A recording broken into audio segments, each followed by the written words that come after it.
At least 109 people have died in Texas after catastrophic flooding over the weekend, and officials say around 160 are still missing. America, what we just uncovered is one of the most shocking government failures in modern history. A new report revealed that after the Maui wildfires, 1 in 6 survivors were forced to trade sexual favors for basic supplies because FEMA was so incompetent they couldn't provide food, water, and shelter to desperate Americans. Meanwhile, in Texas, we're learning that cloud seeding operations happened just 2 days before the catastrophic floods that killed 109 people. And the CEO of the weather modification company is now claiming it's our holy duty to control the weather. But here's what's gonna piss you off. FEMA spent millions of dollars housing illegal immigrants in luxury hotels, while American fire victims were trading sex for survival.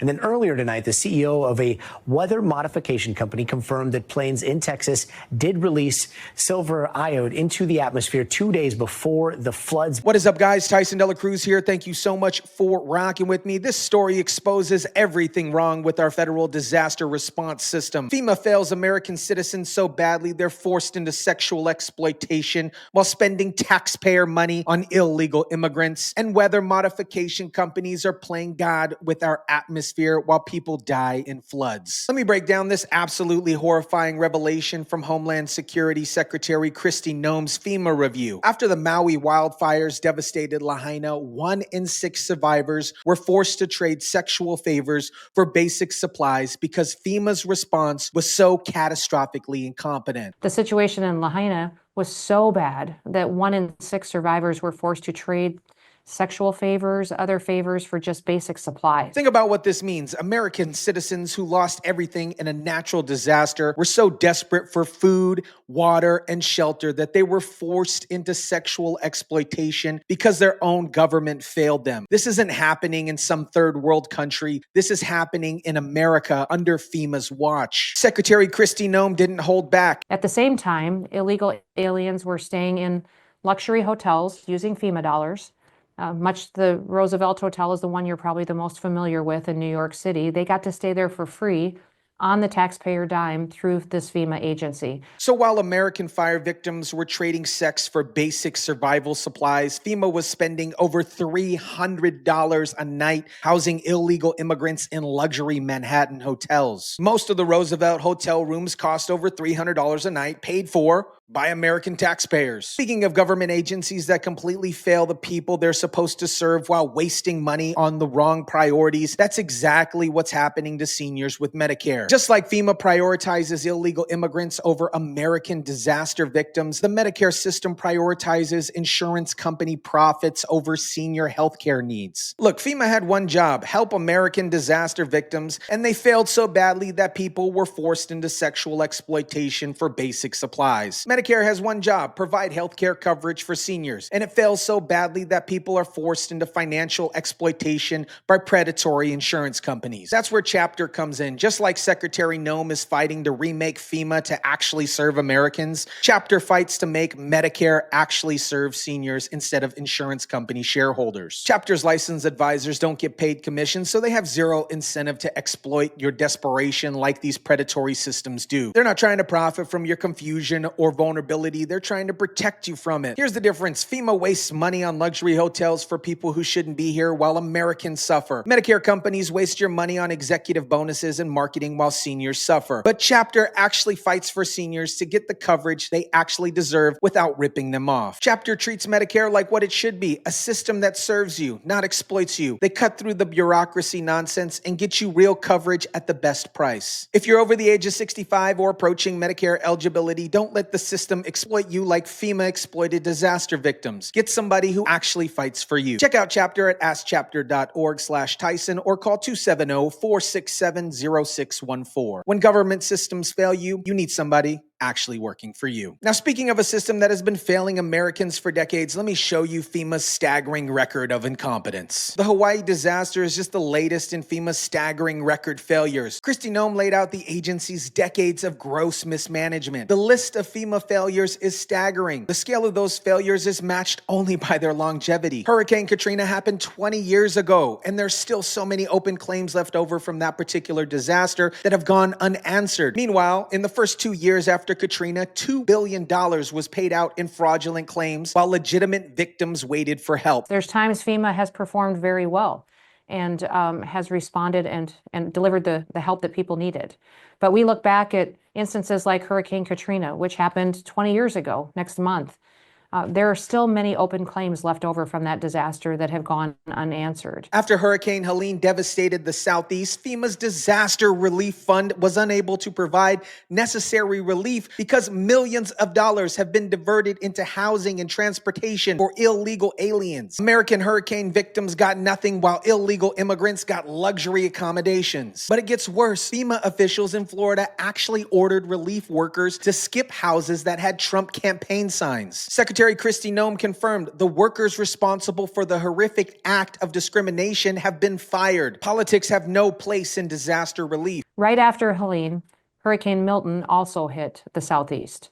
It was revealed that FEMA officials in Florida ordered relief workers to skip houses that had certain campaign signs, ones that had President Trump's name on them. Now let's talk about the Texas flooding disaster that killed 109 people and left 161 missing. The CEO of the weather modification company confirmed that planes released silver iodide into the atmosphere just 2 days before the catastrophic floods hit. Yeah, I mean, for one, I think that this is a very consequential technology, right? Not just anybody should be allowed to modify the weather. There should be oversight and transparency. The weather modification CEO claims their operations cannot come close to causing floods onto itself. But here's what's disturbing. They were manipulating weather patterns just 48 hours before a catastrophic flood that killed over 100 people. NBC News climate reporter Kane explained how cloud seeding works. Basically what they do is they fly planes up there to give the water vapor something to grab onto. So it's a combination of silver iodide and salt, actually. And so the water vapor forms around that. Eventually it gets heavy enough and then falls to the surface of rain. But here's what's really concerning. A viral video shows the Rainmaker CEO admitting that they think that they're doing a duty to control the weather. They're not just seeding clouds, they're using religion to justify weather manipulation with what they're calling their holy mission. The Rainmaker CEO's statement revealed a disturbing God complex among weather modification companies. They're claiming it's their religious duty to control the weather, turning what should be scientific operations into ideological missions. Are you messing with things that you shouldn't be messing with when it comes to the weather? I get this question all the time, and I totally think it makes sense to ask it. My intention is to serve God. I think that in Genesis 1:26 through 28, and then throughout the Psalms and the rest of the Bible, God tells us to take dominion over and steward creation, both for our sake, creation's itself, and then to honor him.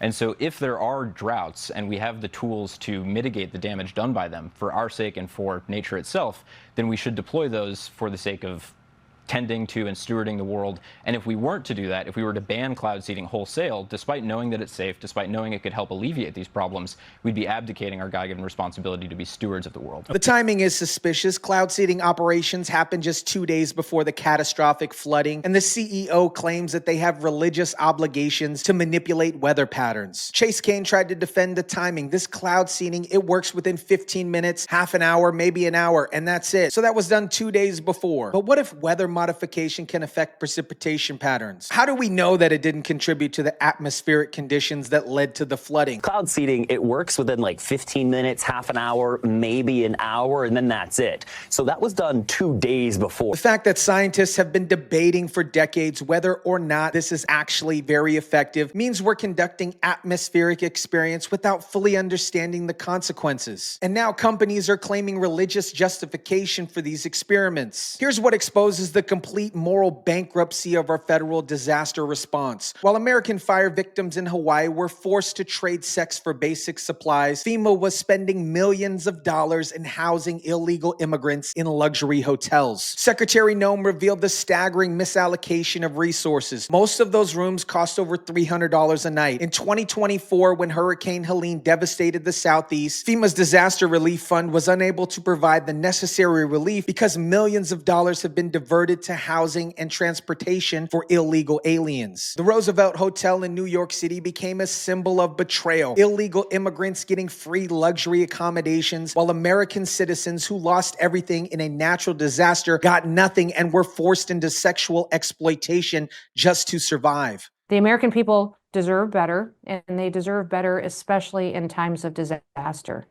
The answer is going to be putting the federal government in its proper place. Kristi Noem was absolutely right. The American people deserve better, and they deserve better, especially in times of disaster. When your own government prioritizes foreign nationals over American citizens during a disaster, the system is fundamentally broken. America, this story exposes the complete moral and operational bankruptcy of FEMA. When American fire victims are forced to trade sexual favors for basic supplies, while illegal immigrants get luxury hotel rooms, your government has failed at the most fundamental level. Secretary Noem was absolutely right. FEMA needs to be eliminated as it exists today and remade into a responsive agency, an organization that allows sexual exploitation of American disaster victims while spending millions on illegal immigrant hotels doesn't deserve to exist. The Texas flood situation raises some serious questions about weather modification operations happening just before a catastrophic disaster. When the CEO claims religious justification for controlling weather patterns, we've moved beyond science into dangerous